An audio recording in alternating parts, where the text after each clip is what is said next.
How to create Telegram email. If you have been using the Telegram application and wondering on how to create the email of it, don't worry. In this video, I will show you how to do it. So let's get started. First of all, open the Telegram application, just like this.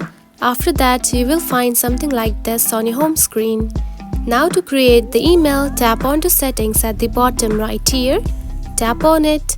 Then scroll down and here you can find privacy and security right here. Select it. Then here you can find login email. Now simply select it. Then here you can find the email that you can log into your Telegram account from a new device. Now to change or create a new one, simply tap on to change email just right here. Select it. Then simply add a new email just like this and tap on to continue.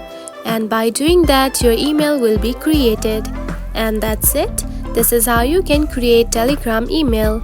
It is a very easy process, right? If you found this video helpful, don't forget to like and subscribe for more tips. Thanks for watching.